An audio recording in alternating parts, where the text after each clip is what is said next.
All right, boom. We are going to have a look at the tragic downfall of The Flash. Now, I'm not at the point, well, I don't think I'm at the point where The Flash has its downfall. And I don't think I'm ever going to get to the point where The Flash has its downfall. Yeah, I probably will finish season 5. I'm not really that fussed about spoilers, if anything, because I'm going to also then watch like the last crossover verse without watching season 6 anyway, if that makes sense. But nevertheless, I'm kind of curious for you lot's opinion of when The Flash had its downfall, and obviously the Friendly Space Ninja's opinion, whose channel will be linked to the description down below. So you can check this out if you guys haven't seen it already without me yapping. This is also going to be unedited. This is also going to be one of the ones where you know, it's not getting thrown to the other. It's just going to be us chilling and vibing. So get your drinks, get your snacks. It's going to be a long video. Let's get it. Spoilers. Okay, yeah, it's cool. Okay, cool. God damn it, the CW again? Do you ever take a break? It's crazy to think that back in 2014-2015, The Flash was one of my favorite shows on television. It's easy to forget now, but there used to be a lot of love for this show around the internet. The fandom of The Flash and the Arrowverse as a whole was like a real thing back then, and it was a lot of fun. Fans online created after shows where you could go and get even more Flash talk right after an episode. Sometimes even the actors on the show went on those after shows to interact with the fans. Like, it was a vibe. Flash was popping like that. I said After Buzz TV, and you had my girl Kaylin in there. Raw. The Flash was really raw. People really liked it. I made a video about Supergirl a few months ago, and in it, I talked about how the Arrowverse used to be insanely popular because when it comes to superheroes on television, there used to be no competition for it. It was the only thing we had, and while it did pave the way for future shows and prove that it was possible for comic book adaptations to find themselves on TV with great popularity, the Arrowverse was very quick. What other shows took over when The Flash died out? Like what? Outdone by other properties. In 2015, Netflix completely changed the game by bringing us a Daredevil show that felt like some Daredevil. Okay. Somebody watched Arrow and was like, oh, yeah, let's do that, but with good writing. And also, let's get rid of all the tired CW tropes that kill every single one of their shows without fail because they simply refuse to learn their lesson. And since then, well, you know, let's just say that the Arrowverse doesn't look all that glorious next to the superhero stuff we have on TV. So, quick breakdown for the uninitiated. The Flash is the story of Barry Allen. This guy. Barry is a forensic scientist working for the police department of Central City. One night, after a failed science experiment results in a massive explosion in the city, Barry is struck by lightning and ends up in a coma for 9 months. And when he wakes up, he immediately realizes that he's not the same. Barry is now fast. Very, very fast.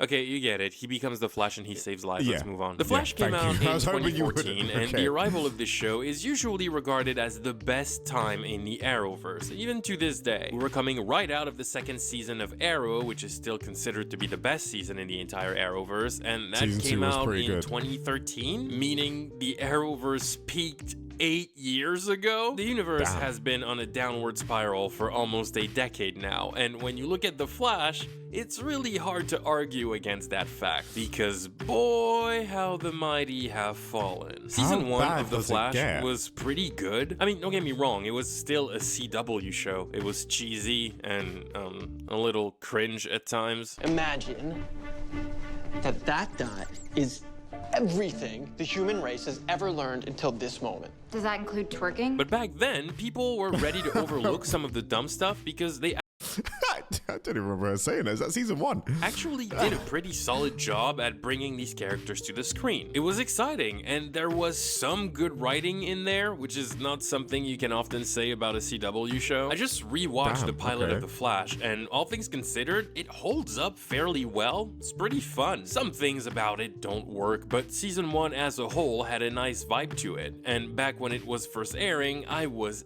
eating this shit up. But yeah, I can't say the same now.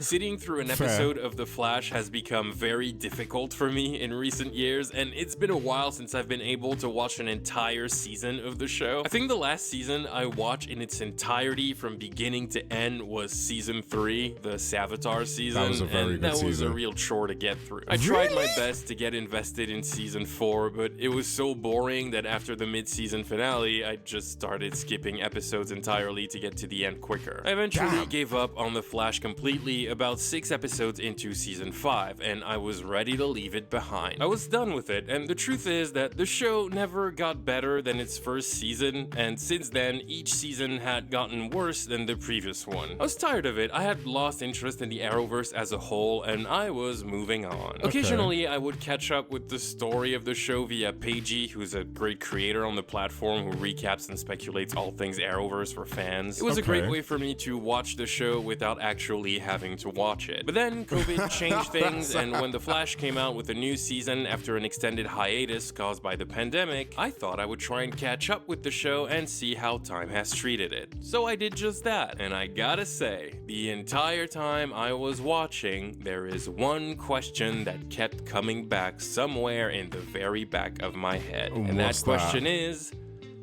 how did we get here? How did this show get so bad? Don't get me wrong, The Flash was never like a masterpiece or anything like that, but god damn, this last season hit a new low that just blew my mind. The show is almost unrecognizable. The familiar faces are there, it looks like the show I loved in 2014, but everything else feels off. It feels out of place. It feels tired. And you know what? I'm not alone in this. Most of the people who watched the show and had fun doing commentary on it on YouTube with their communities, or those after shows I talked about earlier, you know, massive nerds like me who really were an anchor to the fan communities online, all of them today have either stopped watching the show or they stopped making content about it because they're just not enjoying it anymore. And I would like... What happened?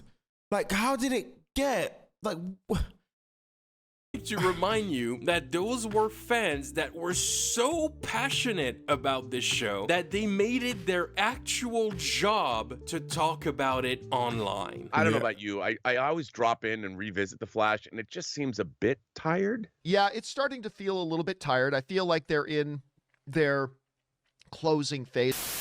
Now that we're in season 7, I have to agree with what most people are saying, that this is the worst season of The Flash, but not only that, I find it to be so much worse than anything The Flash has ever given us before the crisis, that it's utterly unwatchable. I've been saying since season 4, like, people thought I was crazy back season 4 when I was like, should The Flash be canceled? Should they end The Flash? Because season 4 already was like the beginning of this weird turn. The Flash, I think, has gotten so deep into a downward spiral that it's hard to take any of it serious anymore. I have not been very happy with what they've been doing with The Flash, so I haven't been doing episode videos for the season 7 episodes so far. Like, I didn't enjoy the Mirror Master storyline, and I really didn't like what they were doing with... I used to watch this guy when Game of Thrones episodes dropped. Like, I remember I watched an episode, and he'd like do like a breakdown of the episode. I used to like run to his channel to watch the aftermath of the episode. The forces from the comic books. Today, we're going to talk about Flash Season 5. What was that? And this is where things get interesting, because different people have different takes when it comes to figuring out when exactly The Flash started to suck. People who despise the show will just say it sucked from day one, but for fans of the show who actually got into it at the start, it's very different. I am part of this group of people that believe The Flash officially became a bad show in Season 3. Some people will say that Season 4 was the one that killed it, but I think Season 3 was the beginning of the end for this show. Season 1 was flawed, but but overall pretty awesome. Season 2 was kind of a rehash of Season 1, but not as good. It wasn't awful, it was just a visible step down from what the first season gave us. But Season 3 was just an absolute massacre of The Flash as a show, and unfortunately, it never recovered from it. So that leads to the big question, right? What went wrong? How did The Flash fall? What was the difference? Okay, Season 1 was great. Season 2 I thought was pretty damn good. Yeah, cool. It makes sense. It might have been, I guess, another Thorn, but another speedster. But I'm not gonna lie to you. Who's really who can really go par to par with the Flash? And obviously, yeah, you might say some other like next powerful DC comics that I don't know. But obviously, in my head, I'm like, the only person that could probably rival the Flash should be another speedster. So from 1 to 3, for me, it was like, oh, yeah, it makes sense that Barry would struggle with these people. But for Season 4, I kind of just thought, Barry, you can slow down time. Yeah, Bro can think fast, but you can literally stop him from moving. Like, thinking fast and be able to do actions for it is a completely different thing. Do you get what I mean? So how have you got to this point where Ralph has been taken and you still haven't stopped him, when you can literally slow down time to the point where no one can know what's happening unless you touch them? You know? I think that might be, was that Season 5 or Season? I feel like it was in Season 4. He must have done that. But even nevertheless, like, when you know you can slow down time, how would you not? And I know he tried to do it once with the barrier, but like, that, you could probably try it again, you know? So flat. How did it get so bad? Why are so many people actively falling out of love with it? Well, I think there are 5 major factors that really solidified the downfall of The Flash over the years, and we're going to break them down. All right, I'm down right now. Ready? Who the hell's the one in the Okay, white? go. Number 1, The Flash isn't a show about The Flash anymore. This is a problem that started to subtly show its face back in Season 2, and it only got worse and worse from that point on. Now, admittedly, it's an issue that isn't exclusive to The Flash. In fact, it's been a bit of a pattern with every single CW show I've ever watched, aside maybe for 1 or 2. And I know this statement is going to sound really fucking stupid, and you would be right to think that, because it is stupid, but it's also true, sadly. The Flash is a show where the Flash himself is not the main character, or at least not anymore. I'm not kidding, it's been a minute since our boy Barry Allen has been a main player in his own story, and it's a little frustrating to see. I think some of that is probably due to the CW problem of having their hero be supported by a team. You know, you have Team Arrow, Team Flash, Team Supergirl, Team Batwoman, and it's always the same fucking thing. Every single one of these superhero teams are created the exact same way. You have the technology expert, who is usually not the fighting type and serves as the overbearing comic relief of the show, most likely by throwing an infinite amount of pop culture references in every single scene they're in. You have the more experienced hard ass, who is usually ex-military or has a hardcore element of their past that is directly linked to the hero. I don't know who he is. I don't know who he's from. I know, obviously, him. I've seen her from Supergirl, obviously. You have the younger, more reckless member of the team who inevitably becomes the hero's sidekick, and they have to be trained by the hero or whatever. And then you have the overbearing love interest who is doomed to become insanely annoying once they find out the hero's secret, because the writers never know what to do with them afterward. All of these shows have the exact same set of characters. They're all the same, they just have different faces. And it sucks because none of these characters are good, but they take so much space. There is just too many characters in this show, and since the writers are absolutely awful at balancing them, which often ends up making Barry take a backseat in his own story, The Flash ends up feeling like a show that has no real protagonist, and it's weird. It just feels like a show with really boring and repetitive storylines driven by a bunch of side characters. None of these people feel like they are at the center of the story. I swear, Barry is only here to do shit in the premiere and in the finale. The rest of the season, this show called The Flash spends most of its time giving the spotlight to any character who isn't the Flash, and it's driving me crazy. Now, it's even become common for Barry to not be in an episode at all, and the story just focuses on some side character. I'll be real, I never really noticed that. And maybe that's because I suppose with I kind of watch Game of Thrones, for example. With Game of Thrones, you don't really have a main character. Like, you've got main characters, but there's so many characters. Like, obviously you've got like Jon Snow, you've got Daenerys Targaryen, you've got the Lannisters, you've got Robb Stark before bro got slaughtered. You got, you know what I mean? There's so many, like Aya, whatever. What was her name again? Ara? You know, the little girl. You know what I'm talking about. I can't remember her name. But there's so many. That's why I didn't really see it like that. I'll be real. That's maybe because I haven't really watched much TV shows, but so I kind of base everything off of Game of Thrones, which is probably the one show that I've thoroughly watched. Like, I've watched it once, but it's the one show that I thoroughly watched weekly when it was out. So that could be why I didn't really notice that, because like, yeah, cool, it's called The Flash, but to me it was just kind of like, well, yeah, I kind of like, it didn't bother me that there wasn't, that Barry sometimes took a backseat, because that's kind of what I'm used to watching. You know what I mean? Like, I haven't really watched that much TV shows to really be like that. So that's why I kind of just base everything off the one show that I know I fully watched and finished, is Game of Thrones. So to me, that didn't really bother me that the Flash was in the backseat, which is probably why that's probably why I said, like, I don't know if I'm at that point where it goes on the downfall, because I don't mind learning about Cisco. I don't really mind learning about Caitlyn or not really Iris, not really her daughter. I can't even lie, but Wally or you know what I mean? That stuff didn't really bother me.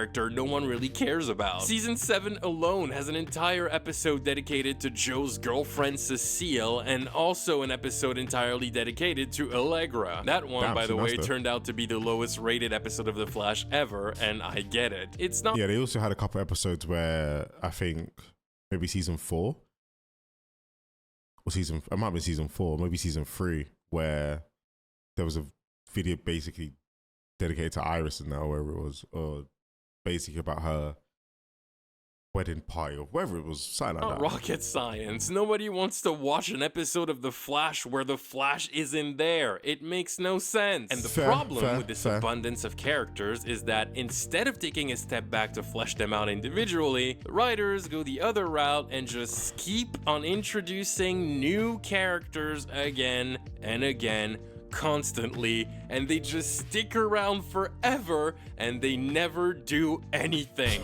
They never contribute to the story. Team Flash that makes more sense, bro. I guess where I'm talking about Game of Thrones, every kind of character is impactful for the story. Even like Sam. Oh my god, fucking Sam! You know what I mean? Like, yeah, okay, fair play. All right, fair. Season 1 is, because I'm like, yeah, no, but them men actually do something though. Like, every single one of those characters that I mentioned from Game of Thrones do something to help someone else that's important. So like, obviously John, like Bran, well, he kind of becomes king, which I think was a bit shit, but nevertheless, yeah, okay, fair play. Okay. Is really fucking small. It's Barry, Cisco, Caitlyn, and Harrison Wells. That's it. It's 4 of them, and it works. They all serve very specific functions. Barry is the hero. He's the one on the field doing the fighting. Harrison is the mentor. Cisco is the tech/science genius. And Caitlyn is the exceptional doctor who patches Barry up after his battles and learns about how his body works with his newfound powers. It's excellent. Team Flash in Season 1 is simple and effective, and it didn't need to be more than that. It didn't need to be bigger. Team Flash now in Season 7 season is just a clusterfuck of empty characters that are completely useless. Team Flash in season 7 is composed of Barry, Caitlin, Cisco, Nash Wells, Killer Frost, Iris, Joe, Cecile, this guy whose name I don't remember because he's just Cisco played by another actor, this girl, this other girl who can't have a coherent storyline because the love interest for which she was introduced was fired from the show, the literal embodiment of the Speed Force, and that Allegra person nobody seems to give a shit about. The cast of The Flash is becoming bigger than fucking Game of Thrones, and it— What? You know what? I is that Iris? You know what? I always did think, right? Why is Iris here? When they tried to give Iris the job, like of I think I said it in a couple of videos, like, why is she team leader? But because Barry disappeared, you wanted to come. That honestly didn't make sense to me. That was probably the one thing I was like, brother, every single person in that place can do your fucking job. Like, you telling people like Cisco, look at that. Cisco probably already knows that. Kaylin already knows that. Why are you telling them to do that? They know. You don't serve a purpose in that. Raw. So basically what you're saying is there's just more Irises that just come into the gang. Okay. Yeah, I can see that being a bit, I can see that jarring a couple, man. I can't even lie. I would see that jarring me as well, I'll be real. Because who was it when season 5 where we kind of, we had what, Ralph, Cisco, Caitlin, Detective Wells, The Flash, Iris. Oh, I think I said Iris. Sorry, Nora. 6 of them. Did I say Ralph? 7 of them, maybe? I think there might be 6 or 7 of them. It's never justified. Yeah, damn, and the problem is that the writing of these characters is so thin and at the same time so brutally messy that it's just impossible to care about any of them. They're all shoved into an infinite number of side stories that have for only goal to waste time. An infinite number of side stories that have for only goal to waste time and never have any impact on the story.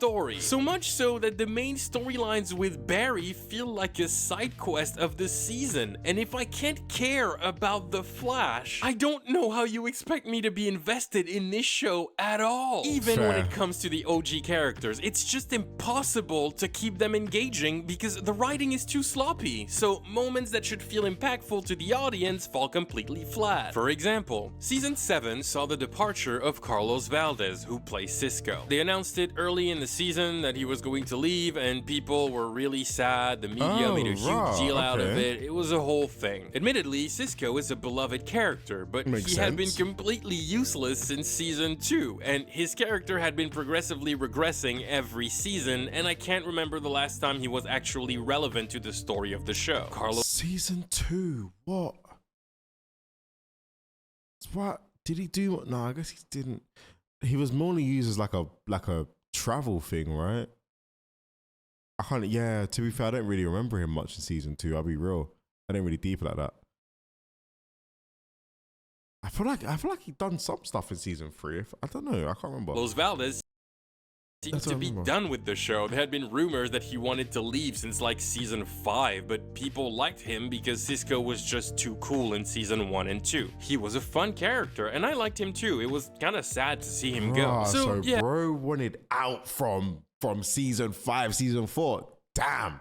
He said, yeah, this show ain't shit. I'm done. In season 7, the show gives Cisco this super emotional goodbye episode. It's even marketed as his final episode. Everyone is really sad. It's a big event. People tune in to see his final goodbye. The whole episode is full of feels and emotions. He leaves, and then he comes back 3 episodes later. This is what I mean when I say the writing of the show is just too messy. Because we had to do the difficult goodbye and watch him leave just so that he can come back and leave again in the finale. But now that he's leaving again, it's just not the same. That won't work if you gotta leave once, that don't make sense. And it goes like that for everything about the show. Nothing has weight. None of the characters have any gravitas at this point. Like having Having a new Harrison Wells every season was cute for a minute, mostly because Tom Cavanaugh is just way too good for this show, and I'm actually glad that he left in season 7 because I can't wait to see what he does next. But it got annoying fairly fast. Yeah, it's not I'm a not gimmick gonna, that can hold up. I'll be real. Having another Tom or another Harrison Wells in season 5, I was a bit like, don't get me wrong, it made sense because they wanted someone who could, you know what I mean? Like, it made sense for him to be there, but it was just a bit like I feel like once Wells died in season 3, they should have just maybe left it. From this season 3 where he died? Yeah. When he died in season 3, he probably, or did he die? Yeah, season 3 he died, right? Did they have a Wells in season 4? I feel like they did. I just can't remember. Yeah, but when Wells died in season 3 to save Iris, I feel like that's probably should have when they just went, all right, cool, yeah, Wells is done. But I get he's a good actor, so they wanted to keep him in. But bro, Cisco wanted to leave from time. Oh my! So what? So they lost Wells, they lost Cisco in season 7. For such a long time. Team Flash just doesn't work anymore, especially since the show decided to make the dumbest leap with the cast with this little pet peeve of mine that I like to call, everybody is a metahuman now. I mean it. There isn't a single character left in this show that doesn't have superpowers. It's so lame. Joe? In season 1, Barry is the only metahuman in the gang until it's revealed that Harrison Wells was a speedster this whole time. And it was better like that. It's what makes him special. That's what sets him apart from the other characters. Let him be the metahuman of the gang. The dynamic is better that way. But no, instead, every time the writers don't know what to do with the character, they just turn them into metahumans. And as the seasons go, we watch as every single side character in the show inevitably begins to develop superpowers. Cisco becomes a metahuman, Cecile becomes a metahuman, Allegra is a metahuman. I didn't really mind Cisco being a metahuman. I can't lie. Like, I thought Cisco's power was actually kind of lit. But I also really didn't mind Caitlyn either. But I guess. But the thing is, I don't really think it took. Well, for example, I don't really think it took. I don't think it made Barry less special because in my head, speed is like probably one of the most ultimate powers you could actually get. Do you know what I mean? Like, yeah, cool, broken pool in the different dimensions and stuff, and my girl can free shit and whatever, but if you can run faster than the speed of light or at the same point of speed, like you can break the sound barrier, no one's really stopping you. Like, you're not really getting stopped by anyone. Like, you know what I mean? Unless it's another speedster, which again, the 3 villains in 1, 2, and 3 made sense to me. You know? 4, even I still, like I said earlier, I was like, he shouldn't. Broken think fast, sure, but you're not stopping the speed of sound, like, you know? Human. Ralph is a metahuman. This Ralph dude is a metahuman. She's a metahuman. Him too. Even Iris turns into a speedster from time to time. Like, now, there are more metahumans in the show than regular people. And every single time the writers decide to give a character superpowers, it all starts going downhill for them. And nobody in this show serves as a better example than Caitlin Snow, aka Killer Frost. Killer Frost is a terrible character. I don't understand why the writers insist on having her in the show. They should have gotten rid of her like 3 years ago at least. She is so incoherent as a character. She feels like different writers on the show had different interpretations of who she was, so every single one of them just did their own thing. They didn't care. She has like 3 different origin stories, and none of them have anything to do with one another. They all contradict each other in the most shameless way possible. Killer Frost has been in the show since season 3, and the writers still cannot figure her character Season 2, no?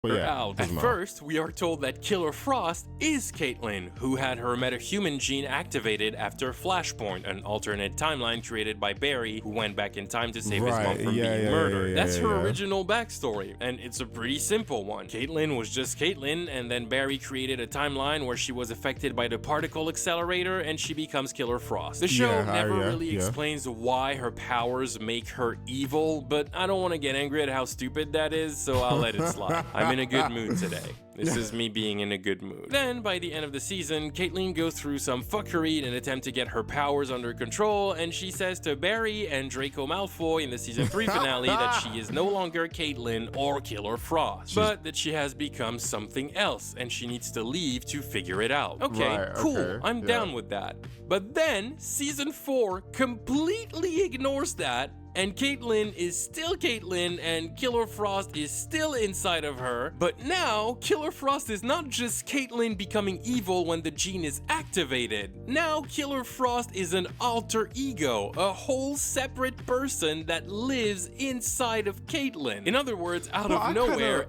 I kind of thought that was a given though, because like you just said, Killer Frost made her evil, so I kind of just assumed it would be like it's obviously not Caitlyn that's evil. If Killer Frost make it evil, then it must have its own personality to make her evil. Do you get what I mean? Or maybe that's just the way I thought. Season 4, Killer Frost is now the Hulk, and Caitlin is Bruce Banner. It's completely incoherent, and it contradicts... I didn't think of it like that, but yeah, pretty much. Okay, yeah. It's everything we know about Killer Frost, but okay, let's hold our Kit Kats for now. Let's see where they're going with this. Maybe it'll make sense. Oh wow, look, it doesn't make sense. Because later that season, we learned that Killer Frost was not born due to Flashpoint and was not created as a result of the particle accelerator explosion. She was actually here the entire time. Even when Caitlin was a kid, and she has a whole new origin story that introduces the characters to Caitlin's father, who also has an evil alter ego with ice powers. Yeah. And now in season 7, Caitlin and Killer Frost live in separate bodies, and they're sisters? What? It's okay, wait. I feel like I'm a very lenient person, right? So for me, like I said, I kind of thought that for me, all right, so her being a metahuman and then having a darker side with the thing, you're right, doesn't make sense. They probably said, okay, that doesn't make sense. So how about we say she had this from the very start, which then would kind of explain why Killer Frost has its own personality, which is why it's like an alter ego, maybe because it's been inside of her for so. But then that don't really make sense either. But I mean, slightly, you know, maybe I don't know, but that to me kind of makes more sense than her just being a meta that had powers of a meta but has an alter ego. Now, them becoming two different people and being sisters, huh? So fucking messy. It never makes any sense, so it's impossible to care about it. So, since season 3 or 4, Killer Frost is just there, doing nothing, hanging out, chilling. Really? Get it? Yeah, because she's killer. Yeah, okay. Because she's chilling, but like she has ice powers. Yeah, yeah. You get it? Yeah. Because her name is Killer Frost. Yeah. Because she has You're ice, still going. Like she can do the ice thing, but then I said she was chilling. You get it? Because like chilling, it's like, and as a result, Caitlin becomes an even more. That's a brilliant sort of breakaway for that. Boring character that does even less. And at this point, I don't understand why she's still in this show. It is so clear that the writers do not want to give her any attention, which sucks because Danielle Panabaker is actually a really good actress. Her talent could be used so much better elsewhere. But, you know, she's stuck with this character that has been regressing ever so slowly since. But let's not forget, she's getting paid. So even she probably knows that, but I'm sure because well, if I'm not mistaken, the money goes up after every season that they do, and this is what, maybe season 7 what we're talking about now, and she's been there since season 1. So I'm not gonna lie, her paycheck for this is probably mad. Like, do you know what I mean? Obviously not as much as Barry, but compared to all the other characters, and plus she's now in season 7, she's playing 2 characters. Like Killer Frost as her own person, and now she's getting more money. Season 1. The only good characters in The Flash that I can think of now are the ones who left the show very quickly. Patty Spivot was a really cool and fun character that was introduced in season 2, but she was written out of the show very abruptly due to a disagreement between actress Chantel Van Senten and the showrunner at the time, who got really upset and petty because of the fact that she was cast on another show, and he kicked her out of The Flash out of spite. But I'm pretty sure the only reason why I remember Patty Spivot so fondly is because her existence in the show was super short-lived, and the writer didn't have time to ruin her. Look, I digress here, but you get my point.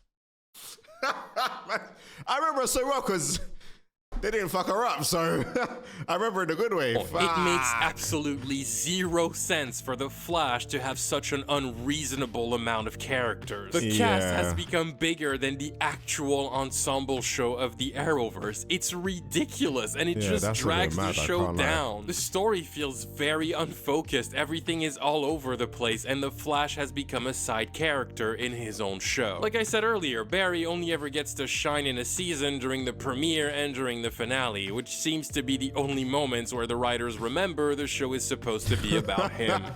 They're like, oh yeah, so Iris, this is like, we're writing episode 24 right now. Wait, the finale? Shit, we're bringing Barry. Oh my God. Oh, and that actually brings me to my next point. Number 2, Barry is a terrible protagonist. I hate having to say this, I genuinely do, because I actually love Grant Gustin as the Flash. I keep saying that I hope he's given a cameo in the Flashpoint movie that's coming out next year, because I think most people can agree that he is the Flash. I'm fine with Ezra Miller's version of the character. I think this Barry Allen is very divisive. Some people think he's amazing, and some people think he's absolute garbage. I guess I'm somewhere in the middle, but I feel like he done some stuff, if I'm not mistaken. I can't remember what it was, but I know he done some criminal stuff or whatever it was. I can't remember, but when I watched the Flash movie, and maybe this is me being a bit biased because I've seen like 4 seasons of our Barry Allen.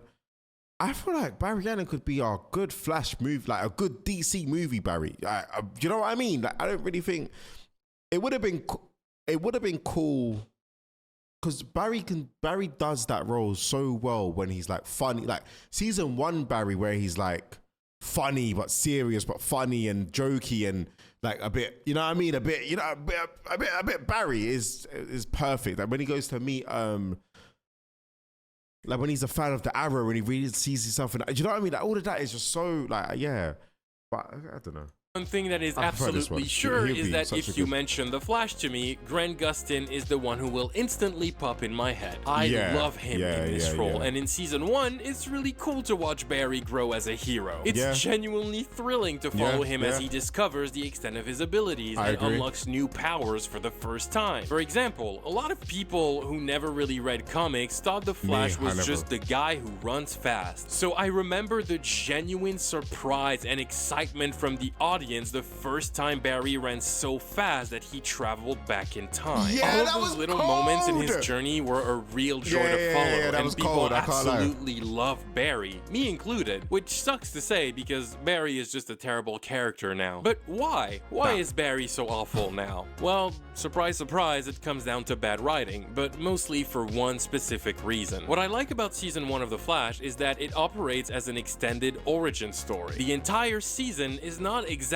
about being the Flash, but more about Barry figuring out what being the Flash means. He's kind of building the mantle. What does it look like? What are the values behind it? How does that change the way he sees the world? You know, he's a rookie. Like, you get to see a Flash who doesn't really know what he's doing yet, and you watch Barry sort of building his morals as a hero. I remember a specific episode where people kind of have to bring him back down to earth because he becomes overconfident and cocky because he thinks he's invincible because of his powers, does, and it costs him. That's great. I genuinely like that, and I'm pretty positive that this is one of the main reasons why people loved Barry so much in season 1. The problem, because it's relatable. Obviously not relatable in terms of we get superpowers, but you know, if we got superpowers ourselves and we could do what Barry does, you're gonna get cocky.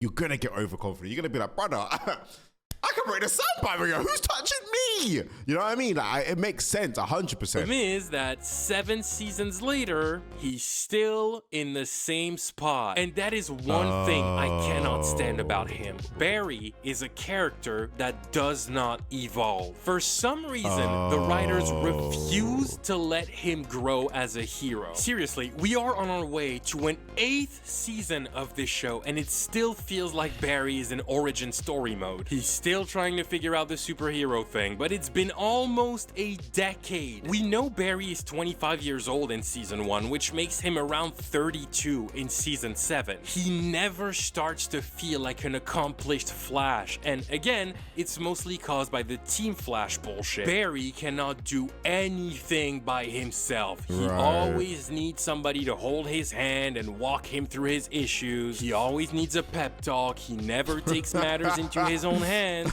He just sucks as a hero. He's so incompetent and whiny and lame. He's terrible as a leader. He's excessively inconsistent with his morals, and he lacks a lot of the assertive attitude of comic book Flash. And it pisses me off because people who only know Barry Allen through the show will never know what they're missing out on. You have no idea. Barry Allen in the comics is a fucking gangster, my G. That guy doesn't down, sir.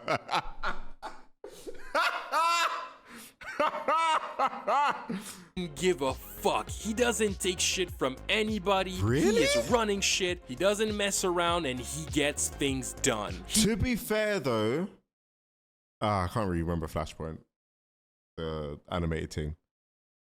Okay. He's a straight badass. He's not a whiny little bitch. He doesn't need a team. He's a fucking superhero. He makes mistakes along the way, don't get me wrong, but he learns from his mistakes. He grows from his mistakes, and he becomes a better hero for it, which is the opposite of CW Barry Allen, who, in my opinion, is ruined by this single factor. The writers are insanely repetitive with his arcs. He makes the same mistakes over and over again, and he learns the same lesson over and over again.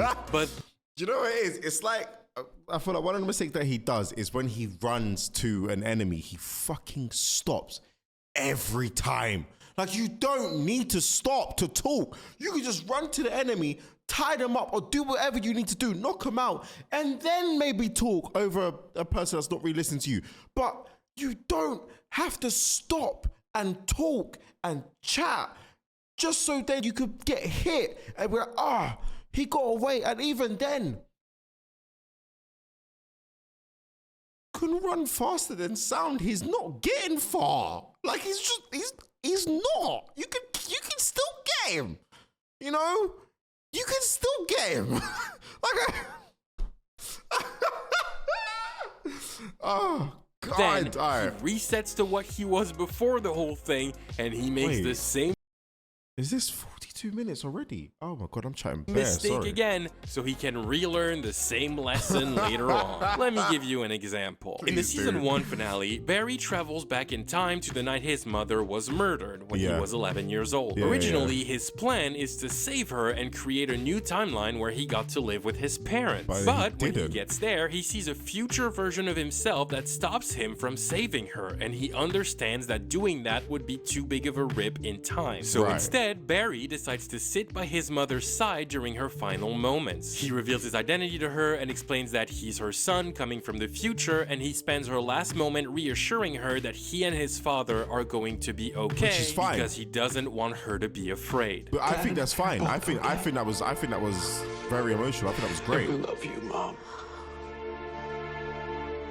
I love you. Right? But then what is it? Season...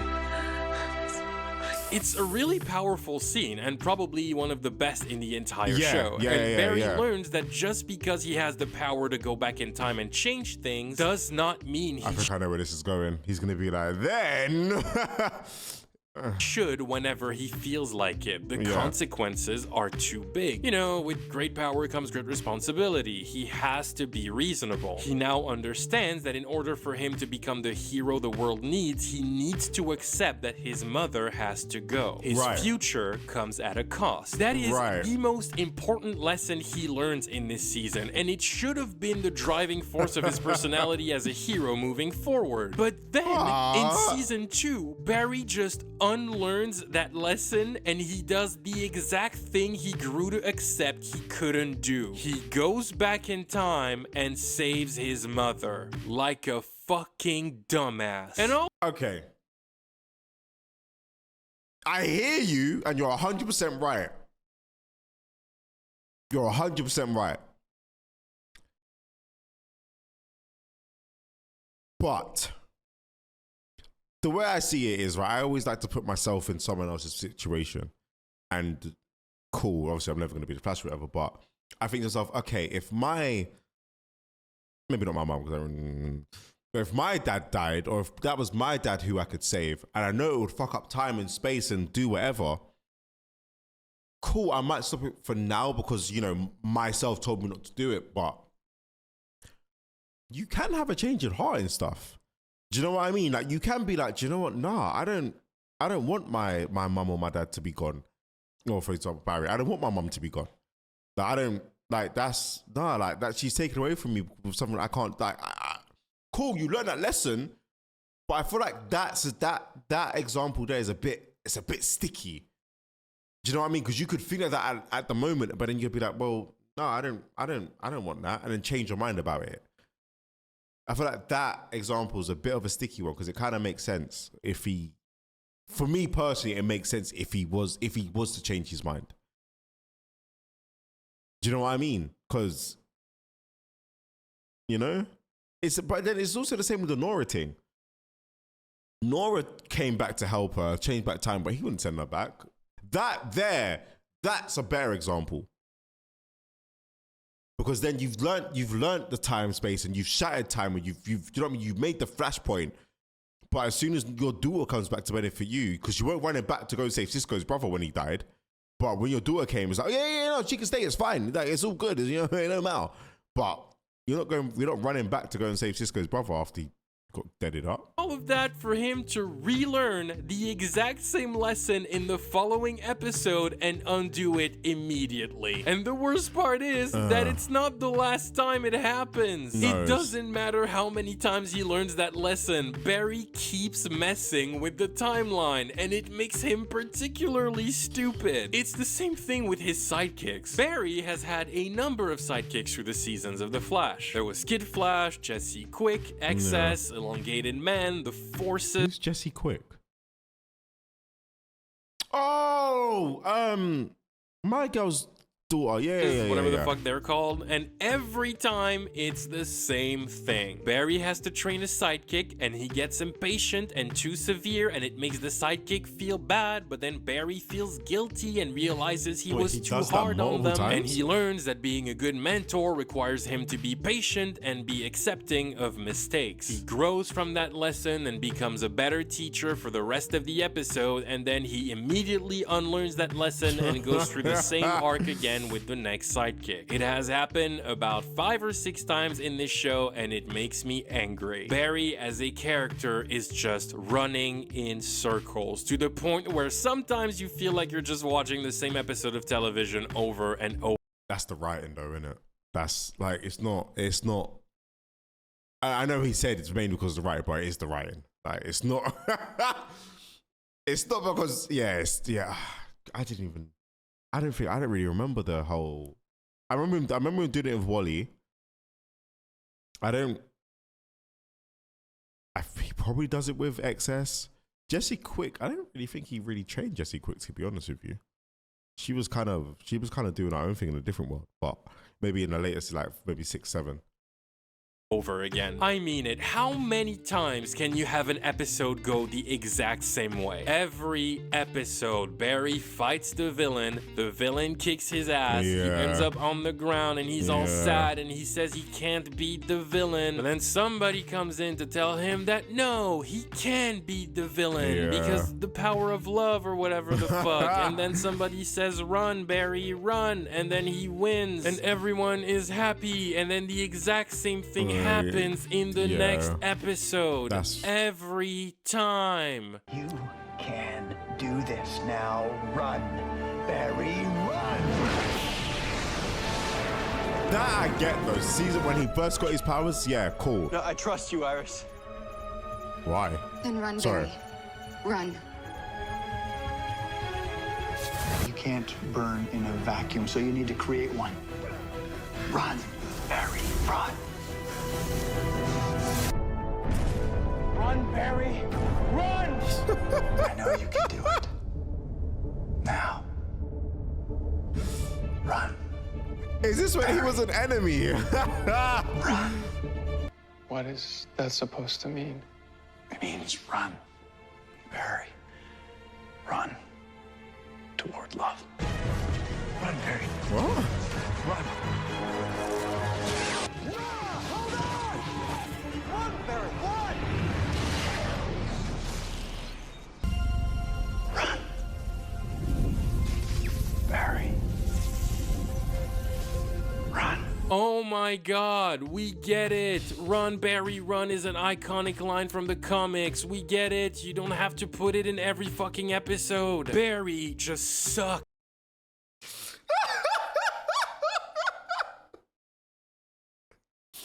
Bro, you can tell from someone's voice when they're just done. Like, you know, he probably had to get this footage and went, oh, fuck.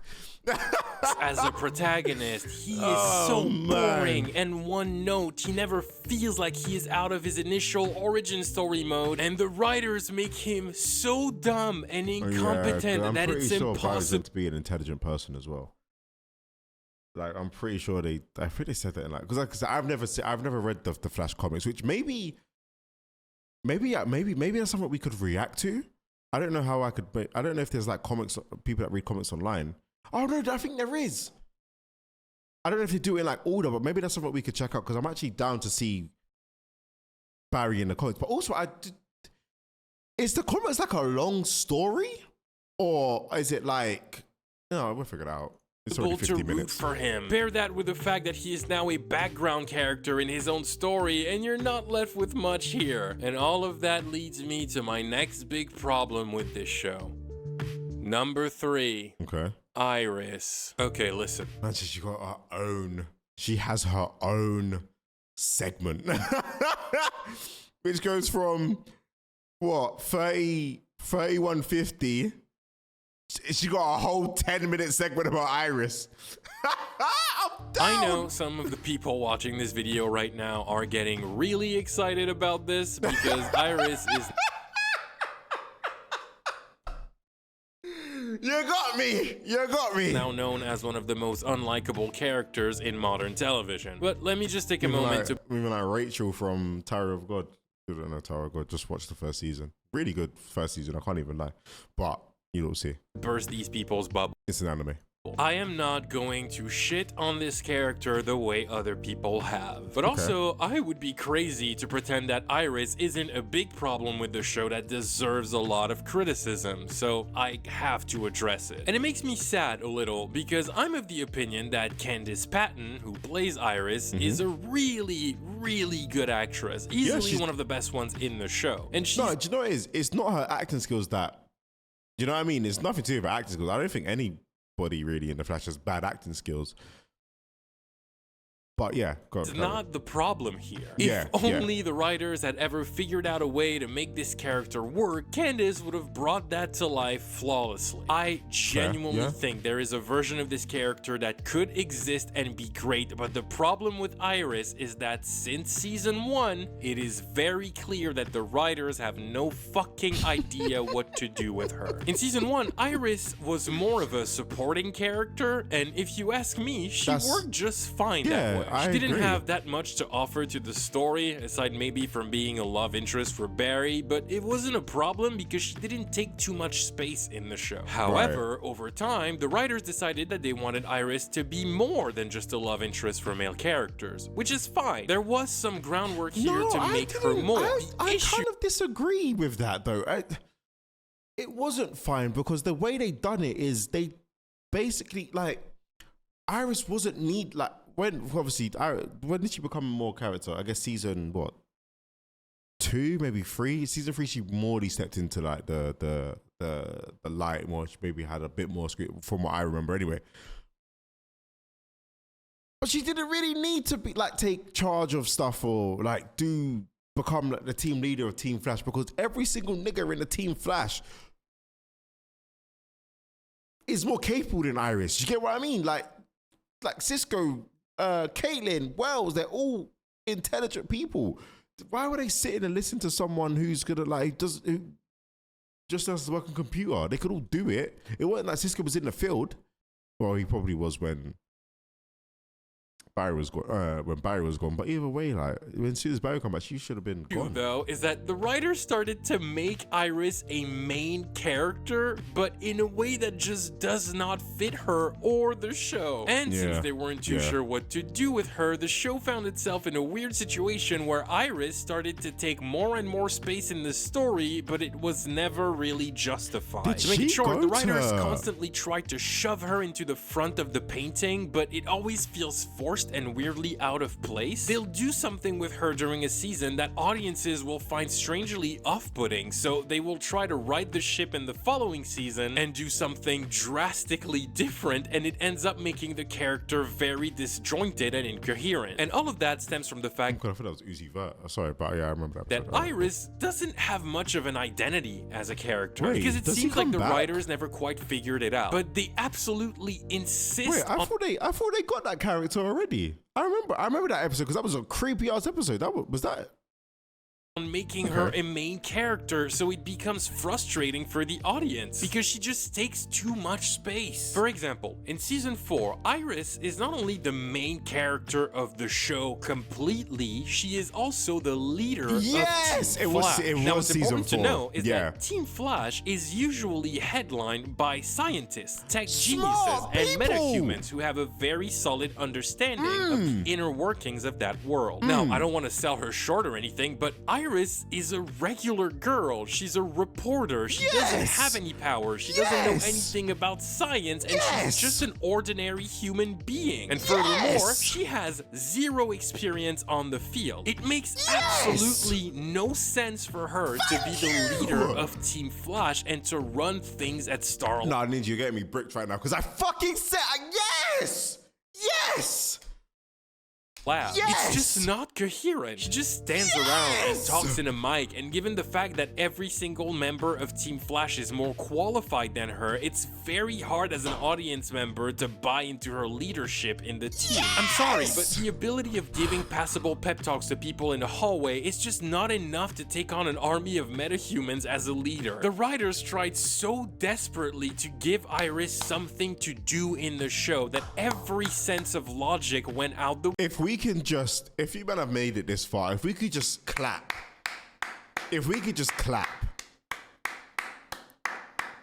Because yes, it doesn't make sense for her to be, do you know what I mean? If she was out there in the field getting doing journalist stuff, which I believe they kind of made her do in season 5, which is I want to go back to doing that, I was like, great, that's perfect, that's what you should be, that's what you do from the start. Then cool.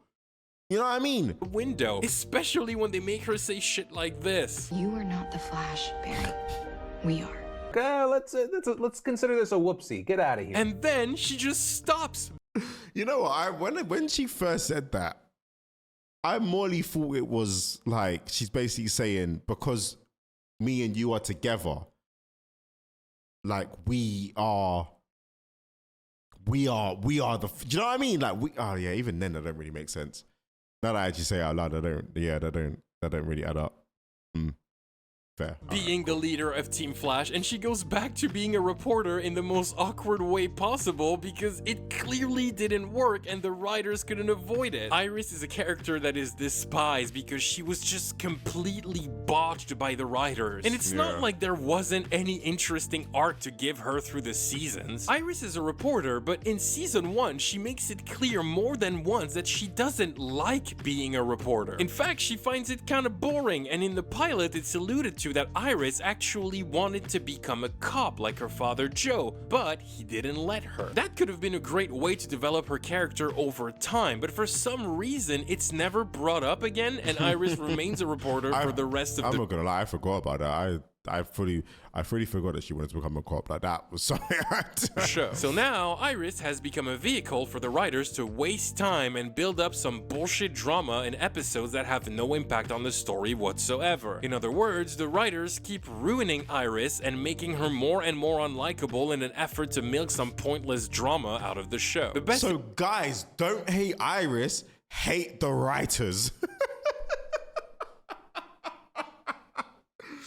Oh man. An example of that is in season 5 when Iris and Barry meet Nora, their daughter who came to see them from the future. Nora is a character that doesn't work for a number of reasons we're going to talk about more later, but the gist of that chapter in the show is that Barry and Iris find out that Nora has been working with Eobard Thawne the entire time. Barry realizes he can't trust her, you know, because Thawne is the man that murdered his mother, so he sends Nora back to the future and tells her to never come back. Okay, cool. That makes sense to me. Now, here's how the writers ruin Iris. Bro really said to his own daughter this and that. Yeah, all right, for melodrama. Yeah. Iris gets upset that Barry sent Nora back to the future without telling him. Barry explains that he sent her back because Thawne cannot be trusted because, you know, he's the man that murdered his mother. Thawne is a master tactician. He doesn't do anything without a specific goal to benefit himself. Yeah. And clearly, him getting close to the Flash's daughter is not a coincidence. The longer Nora is here, the longer Thawne's plan is in motion. You can't trust him, so you can't trust Nora. Barry's reasoning is very logical. It makes perfect sense. But Iris responds that she doesn't care and acts like Barry is the bad guy in this situation. Maybe if... Nah.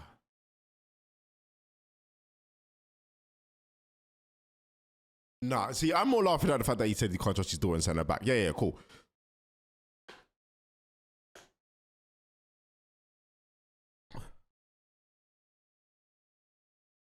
He killed his mum. She's working with him. And you're like, you don't care. Now, if that's not divorce, I don't know what is. Because if you're like, imagine your wife telling you, you can't send back her daughter. She's working with the body that killed my mum. What do you mean? There's no... He killed your mother in front of you, you'd feel differently. Maybe you feeling differently, Barry, is why we should have made this decision together. She makes her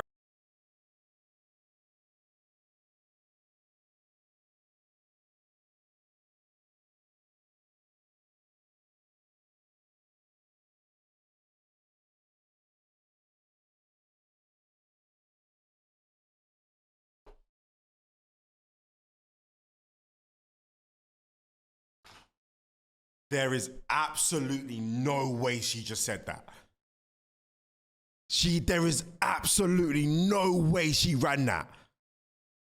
Maybe you feeling differently, Barry, is why we should have made this decision together. She makes her husband feel like a selfish asshole for refusing to put his trust into the man that killed his mother. Murdered her in cold blood out of pure hatred. That's insane. There's no... Nah. All of that to have 10 minutes of cheap tension in one episode. Please explain to me how you expect the audience to feel attachment towards a character you make so incredibly insensitive for the sake of melodrama. It doesn't make sense. And the same goes for her... I lied. Maybe we should... It is the writer's fault, but... What? Relationship with Barry as a whole. I am so over these two as a couple. They are so annoying. They had some level of chemistry in the early seasons. I don't get why they had to make them technical siblings in the show. It was just such a dumb idea. But now everything about their relationship just... Wait, are they not? Oh yeah, wait, no, because I guess in the Flash movie, Iris is... What was I...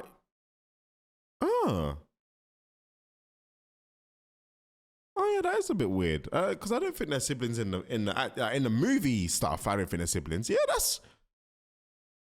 I never really thought about that. I kind of just thought that was it for the comics. And it takes so much space in this fucking show. It's unbearable. And I get that the writers do it because the very young teenagers who watch the show are very loud on Twitter and shit, and they don't even care about the storytelling or the quality of the show. They just care about shipping, and they lose their shit every time Barry and Iris are on screen together. I'm convinced that teenagers nowadays will watch anything as long as the people on screen are good looking. And since it appears that they're the only... Yeah, but I feel like a lot of us would rather watch a show where there's good looking people in it rather than a show where the characters are ugly. But I feel like that's just probably everyone. Audience left watching this show religiously, the writers double down on it constantly to try and please them, which actively makes the show worse and worse. It's kind of an issue with every show in the Arrowverse. They've all been completely ruined by ships. Arrow had the same problem with Oliver and Felicity. Shippers became so overbearing that the writers tried to make an entire season about them, and it completely destroyed the show beyond repair. Seriously, Really? Arrow never really recovered from season 4, and it's no secret that the actors themselves hated that season. The only people who are still watching Supergirl are the shippers who don't even enjoy the show anymore, but are just desperately hoping that Kara and Lena Luthor will end up together canonically for some reason. It's always the same with shows like that. And Lena Luthor? Isn't Luthor a villain? No, I'm thinking of Batman. Am I thinking of Batman? or will end up together canonically for some reason. It's always the same with shows like that, and Barry and Iris get it the worst. I am so over these two and their excessive, never-ending love declarations in every single episode. Everything is just so violently overdone with them, it's unbearable. And the other thing that bothers me is the fact that I don't understand why the writers are so obsessed with the idea of Barry and Iris being parents. I swear to God, if this show introduces one more character that refers to Barry and Iris as mom and dad, I am going to shoot a cannonball right into the fucking sun. As of season 7, there are a total of 7 different characters that call Iris and Barry mom and dad, and only 2 of those characters are their actual biological children. I don't know why this is a thing. I don't know why the writers are so obsessed with them being parents. It doesn't matter. It's weird, it's annoying, and they need to stop. But I digress. As much as I hate to say it, Iris is a character that unfortunately drags this show down considerably. I cannot wait for Candice Patton to be done with this show. Some people say that The Flash probably killed her career for good and she will not be able to get roles in the future. And I don't really know if I agree with that, but I hope it's wrong. I hope she gets plenty. I don't know. Because, for example, again, I'm going to use King Joffrey. Like, bro acted so well that he didn't get another role. I don't know if he hasn't yet, but I think he had an interview about it as well. He was like, he ended up doing like theater. That's how, because people hated him. Like back in the day when Game of Thrones was when King Joffrey was doing his thing, and don't get me wrong, Joffrey played that role so well that he was hated, so he didn't get another role. Well, he didn't get cast for another role. I can't remember the reason why for it, but I'm pretty sure he's done an interview about it at some point. Many of roles in many different projects after Flash because she's really good. Iris being such a failure never had anything to do with her performance. Wait, did she get into anything afterwards? I'm gonna check that because Iris, the Flash. I can't remember what her name is. No, but what's her? There we go. Candice Patterson. She's 36. She's been.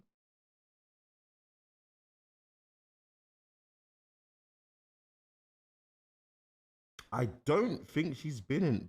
Wait, is that her? Hold up. Yeah, you been seeing? Yeah.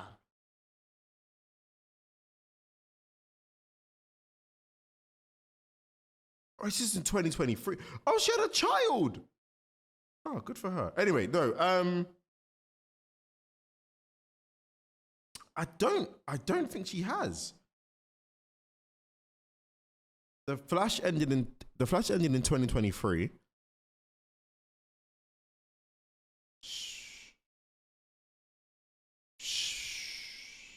Nah. She ain't really been in nothing. She ain't been in nothing since. Performance. Anyways, let's move on. Number 4, bad villains. Okay, this one is gonna be fairly quick because I don't think it needs that big of an explanation, but it does need to be mentioned. I don't think it would be that crazy of a statement to say that one of the reasons why The Flash never got better than Season 1 is because Season 1 is driven by the only good villain in the entire show. And that villain is Eobard Thawne, aka the Reverse Flash. Eobard Thawne worked as a villain because we as an audience had a connection to him. We grew to care for him throughout the entire season because he was one of the good guys, and his betrayal is just painful. Yes, the entire world saw the twist coming from a mile away, but it was still impactful when it happened because people really got attached to Thawne. And that's because the writers made a point to build a genuine bond between Thawne and the other characters. He actually cared for Caitlin. He saw Cisco like his son, and on a certain level, it hurt him to betray them. If you don't know, Eobard Thawne is a genius from the 22nd century. When he was younger, he became obsessed with the Flash and became completely consumed by the idea of becoming a speedster. He worked for years to make it happen, and eventually he found a way to harness the power of the Speed Force and succeeded in his quest. And then he became the Reverse Flash, the ultimate nemesis of Barry Allen. But he could never quite find a way to defeat the Flash. He was always losing, until one day he found out the Flash's name was Barry Allen. So he decided to go back in time and kill Barry as a child to ensure his victory. But Barry followed him there, they fought, Barry got his younger self out of there in time, and so in a fit of rage, Thawne grabbed a knife and killed his mother instead. He then tried to run back to his future timeline, but he lost his ability to harness the Speed Force during the fight, meaning he was now stuck in that time period. He knew his only way to go back home was by getting help from the Flash because he created the Speed Force, so he stole the identity of famous scientist Harrison Wells, and 14 years later, he staged a particle accelerator explosion to turn Barry into a speedster and, by the same occasion, recreate the Speed Force. And that is why I like Reverse Flash as a villain in this show. I can sympathize with his motivations. At his core, Eobard Thawne is just a guy trying to find his way home. He's insane and everything, but within the context of the season, he's just desperate to go home. And he goes to crazy lengths to make that happen. And because he got attached to some of the people he surrounded himself with in the 21st century, going home kind of comes at a price for him. And there's this weird element where he grew to care for Barry, but also he's still unable to shake his pure hatred of the Flash. And that's great because there are emotional stakes for both the hero and the villain. It's so much more relatable than a villain who's just evil for the sake of being evil. To this day, I think one of my favorite scenes in the entire show is the time where Barry and Thawne have a face-to-face and they just talk. It's not a fist fight, it's not a big action set piece, they're just standing in a room and they talk. That is your real name? Eobard Thawne? Since the day I was born. And when was that? 136 years from now. This is not what you want to know. Go ahead, Barry. Why did you kill my mother?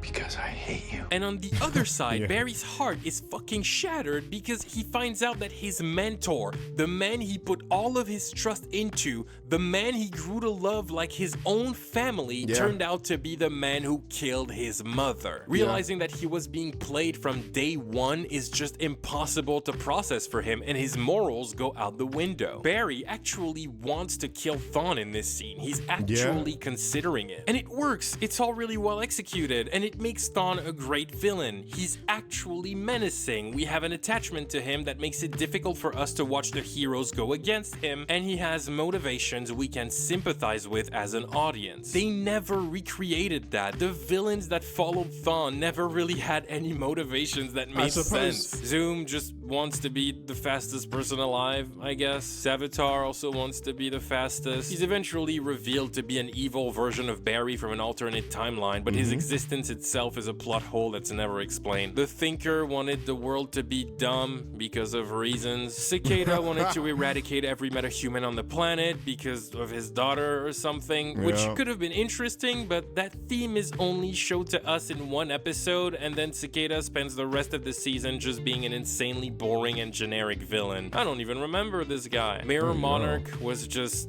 there, and Godspeed also wanted to be really fast because apparently that's all speedsters ever want. But yeah, the villains of The Flash are notoriously terrible. Even Reverse Flash, despite being brilliant in season 1, is subsequently ruined by the fact that the writers refuse to let him go. Thawne is brought back in some way, shape, or form in every single season of the show, and every time he appears, he gets worse and worse and worse, and now when he shows up in the show, I just kind of roll my eyes at him. He just doesn't work anymore. His story was perfectly contained within season 1. I mean, hell, the season ends with Thawne being literally erased from existence because his ancestor Eddie commits suicide to prevent the Reverse Flash from ever being born. You didn't have to bring him back. The other villains are bad enough on their own. You didn't have to ruin Thawne. I can give a bit of an edge to Zoom when it comes to villains because he was surprisingly intriguing in the beginning. He did feel like a rehash of Reverse Flash, but where Reverse Flash was menacing, Zoom was straight up terrifying. The first time he fights Barry in the show, he literally destroys him. Barry gets bodied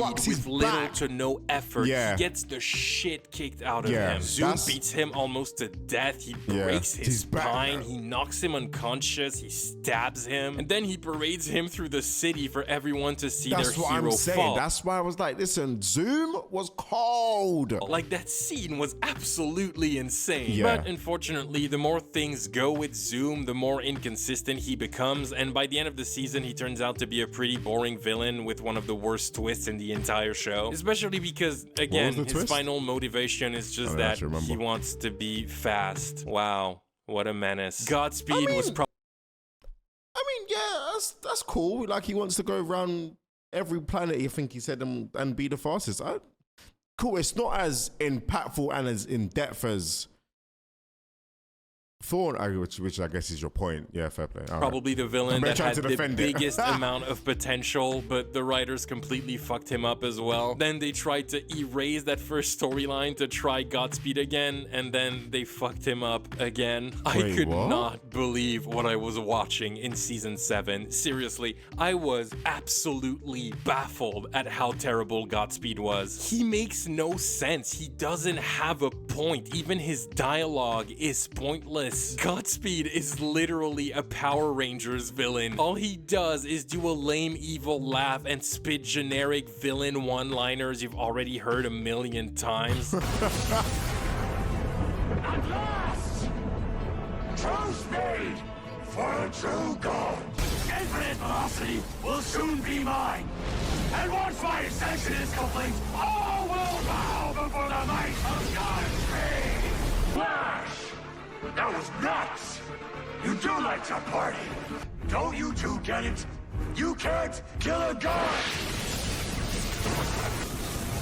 You're too late! Now the future belongs to Godspeed! He has no motivation, no philosophy, no story, no gravitas, nothing. He's just an empty shell for the heroes to punch. It's so boring. Even in the end, there is no resolution to his story. He just gets stabbed and he dies and that's it. I'm not kidding. He shows up and says, haha, now I am the fastest man alive. And then Barry chases him around the city, and then Thawne comes out of nowhere because yes, 7 years after the end of his story, Thawne is still here for some reason. And then they whip out Speed Force lightsabers out of fucking nowhere and they fight like it's fucking Star Wars. Wait, and then Thawne what? kills Godspeed and that's it. There are no words exchanged, there is no verdict, no sense of closure, no moral to the story, yet nada. Godspeed is here, he's villainous, and then he's not here anymore, and that's it. It doesn't have an impact on anyone, it doesn't have an impact on anything, it has no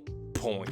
The Flash fell to a whole new low in season 7. It breaks my heart, kind of. And that's not just the problem with the Flash, unfortunately, which actually leads me to my next and final point. Number 5, the CW refuses to evolve. Now, look, if you try to glance at the level of television we get right now in terms of quality, writing, etc., it's not difficult to admit that the Flash was never really great. It's always been cheesy and a little heavy on the campy side, but people used to be able to let that slide and enjoy the comic book shenanigans, and so did I. For a CW show, the bar was pretty high, and if you know me, you know that I have very strong feelings about the CW and their habit of settling for mediocrity. So believe me, I'm not saying that lightly. Now, that might be a bit unfair for The Flash because it came out 7 years ago, and the CW as a whole has gotten much, much worse ever since. People will probably fight me on this and say that Superman and Lois is a return to form for the CW, and I actually like Superman and Lois, but I can't fully count it in this argument because Superman and Lois is not a CW show technically. It was created, financed, and produced by HBO Max. It just airs on the CW. That's why the budget is bigger, and that's why the writing is better, because the CW didn't actually make the show. I would be inclined to say that the first 5 seasons of Supernatural are the best piece of television to ever be made by the CW, closely followed by season 2. You know, wanted me to watch the Supernatural as well, didn't you? Is it really that good? And first 5 seasons? God of damn. Arrow, season 1 of Gossip Girl, which surprisingly holds up pretty well, and the first season of The Flash. I've never watched the 100, but I hear it's also pretty solid for a CW show. But despite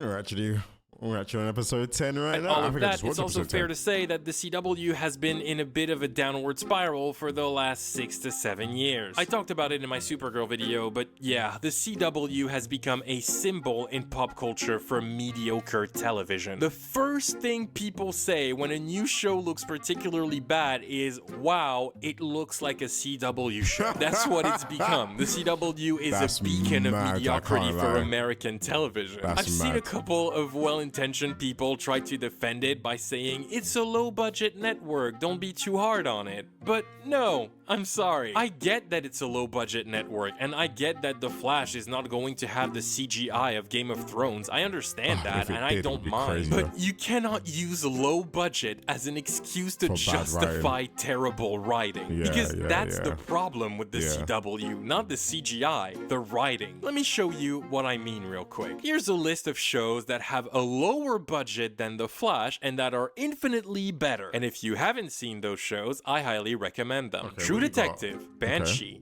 Dark, Misfits, Jessica Jones, Breaking Bad. Misfits. I watched that one. True Detective, Season 1, Banshee, I think I watched. Dark, Misfits, Jessica Jones, Breaking Bad, Big Little Lies, Hannibal, the first season of Stranger Things, The Leftovers, Humans, Fleabag, the first 5 seasons of The Walking Dead, Narcos, The OA, La Casa de Papel, or Money Heist, Lupin, The Good Place, Skins. I'm gonna stop here, but you get my point. The budget is not the issue with the CW. The writing is. Stop making excuses for the writing. There is a reason why all of the CW shows are so incredibly bad, and there is a reason why I constantly say that the CW settles for mediocrity. I'm not talking about the visuals. On the contrary, people will be largely forgiving of shows with lesser quality of visuals or special effects if the writing backs it up. Misfits is a show that looks particularly bad. It looks like shit. It has some of the worst visual effects I've ever seen. They're laughable, but it doesn't matter because the show is just so well written. The CGI in the first season of Stranger Things is not awful, but also not great. It looks kind of rocky at times. But I've never heard anyone complain about it because season 1 of Stranger Things, when it comes to writing, is almost perfect. I can't really say the same for the following seasons, but season 1 of Stranger Things is fucking great. And also, it's a season that knew how to use its low budget and make it work visually. Keep the Demogorgon in the shadows, build a lot of terror without actually showing the big CGI monster. That's just being smart. You cannot have a budget like the Flash. I think that's what they did with Jaws, if I'm not mistaken. Like in the Jaws thing, you don't see Jaws until like the last bit of the movie. I ain't seen Jaws, but that's why. And attempt something like this.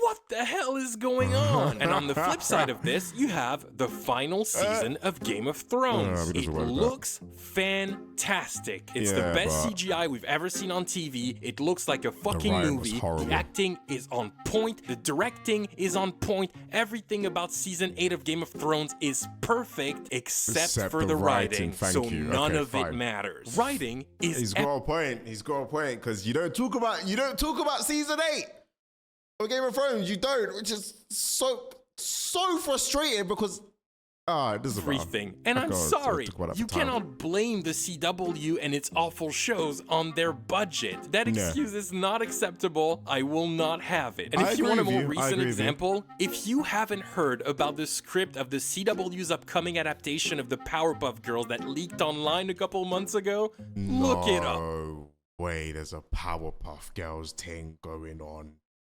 No way. This was 3 years ago though, so maybe it...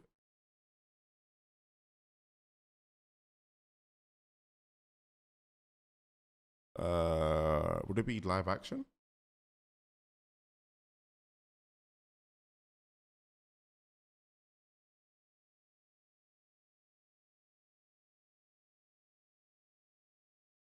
Wait, why are they not? Okay, I guess they need to add. Okay, because why are they not all white? But yeah, is there a power? There's 2 episodes. Did it just come out? No, pilot. Then a pilot in 2020 and a pilot in 2022. Okay. The script was so bad. It was roasted so violently on the internet. People were so outrageously baffled at how terrible it was on paper that the CW motioned for the pilot to be remade. And you know what? I have a feeling it's not going to be much better. I'm sorry, but the writing of The Flash now, especially in season 7, is just embarrassing. One of us couldn't resist adding a little something extra special to the festivities. So without further ado, my man.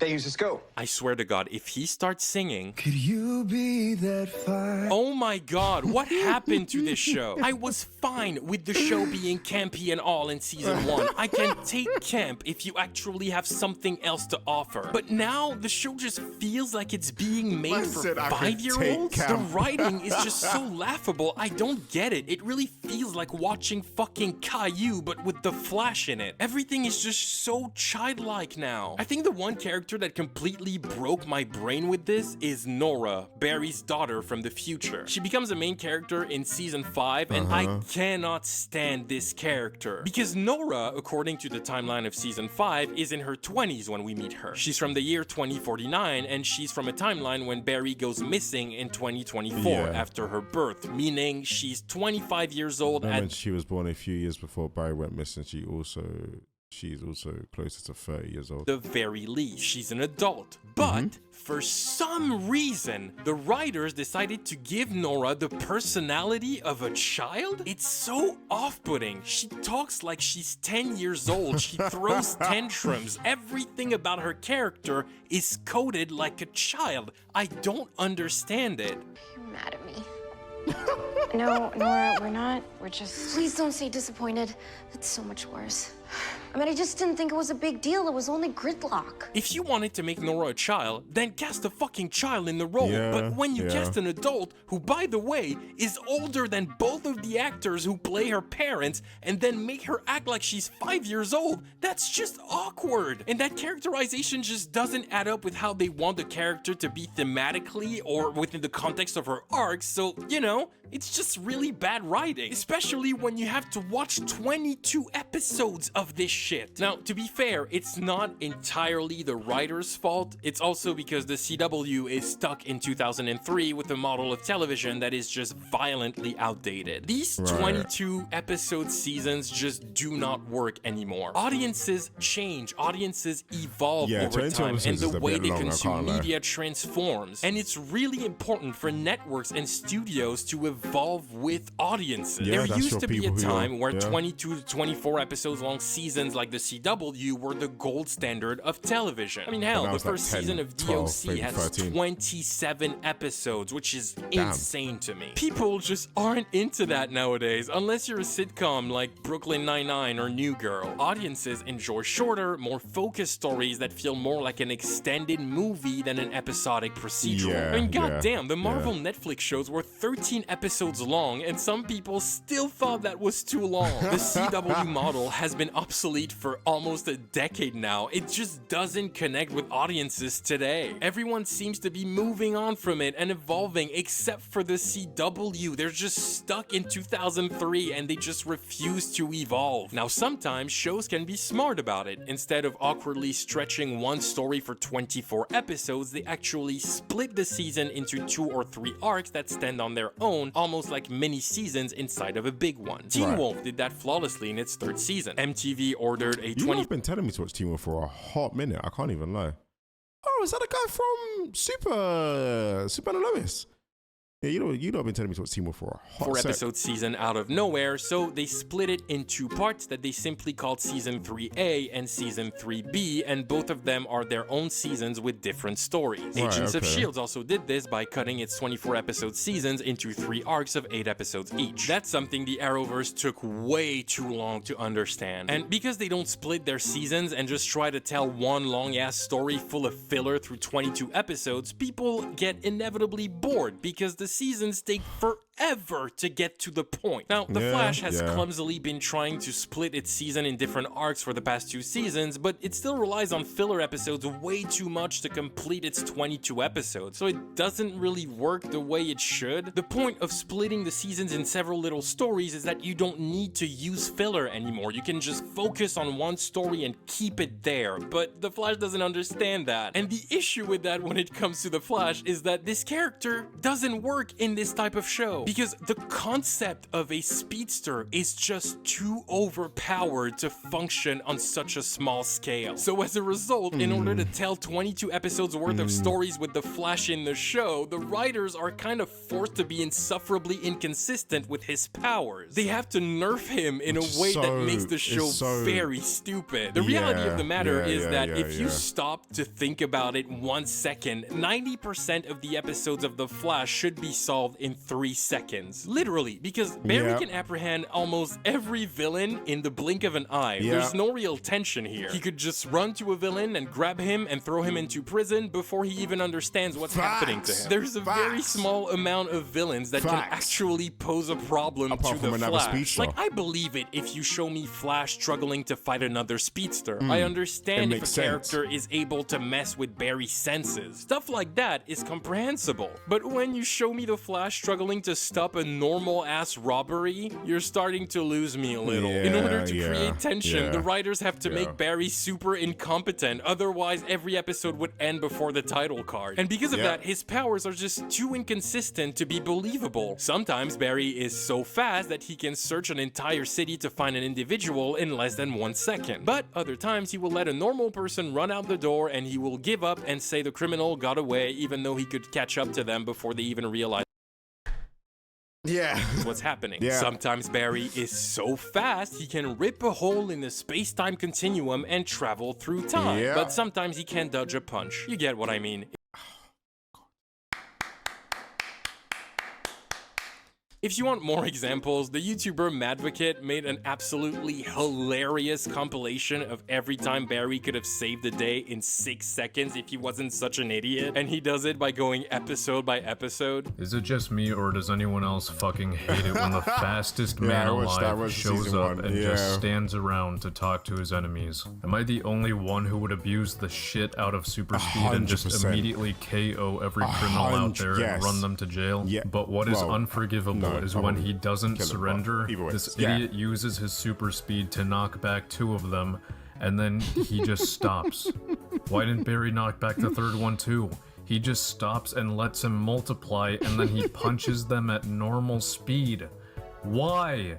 Use your fucking superpower! And then he gets ganged up on them for absolutely no reason. I linked these videos in the description. I highly recommend you check it out. That shit made me laugh hysterically. Yeah, the show also shot itself in the foot by playing a bit too much with time travel. Time travel stories are the hardest to tell. You have to be super careful when you write it. It requires a lot of attention to details because time travel is a massive plot hole magnet. And if you want a perfect example on how not to do time travel in a story, just watch The Flash. The writers got so lost in their own timelines and tried so many times to fix their own time travel issues with more time travel that now the entire show is a massive plot hole. The chronology of The Flash is so disjointed and weird, it's completely senseless. The rules of time travel established in the show also change every other episode, so it's not very consistent. Some characters who are a result of time travel are totally nonsensical, and their very existence in the show is a plot hole. But the writers keep backing themselves into a corner, and since they don't know how to explain this shit, we just get justifications like this. See, that's the thing about time travel, Barry.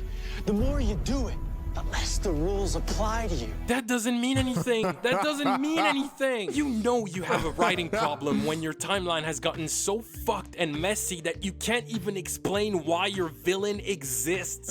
Look, I could be here all day listing all of the reasons why the Arrowverse doesn't work anymore and why I can't even stomach an episode of The Flash now. The Flash is a show that just fundamentally refuses to evolve because it is a victim of a network that also refuses to evolve. From what I've seen online, season 7 seems to have been the last straw for a lot of fans who stuck with the show over the years, and I can't really blame them. I mean, when you have speedsters fighting with lightsabers and lightning lassos and lightning ninja stars? Jesus, this show has turned into a nightmare. What is this? What is this? Who approved this? I apologize. I know this video has been all over the place, but really, I made this one for me. Damn. This video is my goodbye to this show. This is kind of my way to pack up my thoughts and leave them behind. After season 7, I am very comfortable in saying that I will not be watching any more of The Flash. I am perfectly okay with quitting this show. You know, for the second time. It has officially entered this category of shows that I like to call SFR, Series Finale Returns. Those are the shows that I used to watch and adore but fell out of love with because they started sucking and quit watching after a while. I don't have any desire to go back to them or keep watching them, but when a final season will be announced, I will tune in to watch the final episode and see how it all ends. I've had a bunch of SFRs in my day. Arrow was one of them, Supernatural, Heroes, Suits, How to Get Away with Murder, Lost, Dexter, and currently on my SFR list, we have The Walking Dead, Archer, and now The Flash. Welcome, my friend, you disappointing piece of shit. I'm curious, what is your SFR list? Let me know in the comments. I'm actually very curious to see what shows did that for you. That shit fascinates me. But anyways, The Flash sucks now. It's probably here to stay because Grant Gustin wants to do 10 seasons and Greg Berlanti said the show would keep going for as long as Grant wants to do it, which is absolutely stupid. But I hope season 8 will be the last and the cast can move on to greater things. I am really tired of the CW ruining the careers of fantastic actors. Somebody please greenlight a Flash movie with Grant Gustin. Well, that was a lot longer than I expected it to be. It's like an hour and a half, if not a bit more. But man,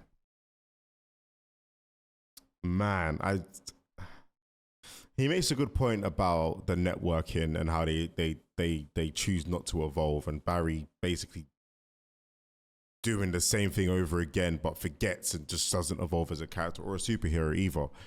And it's a shame. Like I think a couple of people have said that well, him and the guy that he just showed about the Flash is a very hard superhero to do because it's